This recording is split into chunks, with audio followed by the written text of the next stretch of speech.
జనరల్గా స్వీట్ అంటే మనకు గుర్తొచ్చేది కొబ్బరి లడ్డూలు. చక్కెర లేకుండా హెల్దీ అయిన బెల్లంతో ఎంచక్కా కొబ్బరి లడ్డూలు ఎలా చేసుకోవాలో చూసేద్దాం రండి.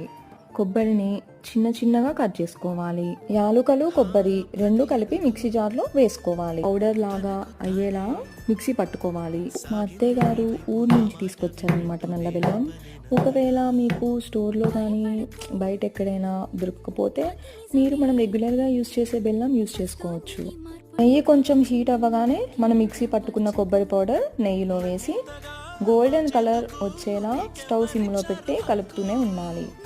ఇంకో గిన్నెలో వాటర్ పోసుకొని బెల్లం అనేది మంచిగా పాకం పట్టుకోవాలి. తీగ పాకం అంటారు కదా, అలా రావాలి. పాకం అనేది రెడీ అయ్యాక స్టవ్ ఆఫ్ చేసుకొని ఇప్పుడు మనం నెయ్యిలో వేంపిన కొబ్బరిని పాకంలో వేసుకోవాలి. కొంచెం వేడిగా ఉన్నప్పుడే ఇలా లడ్డు చేసుకోవాలి. అంతేనండి, చిన్నవాళ్ళ నుంచి పెద్దవాళ్ళ దాకా కొబ్బరి లడ్డూలు ఇష్టపడని వాళ్ళు ఎవరు ఉంటారు చెప్పండి.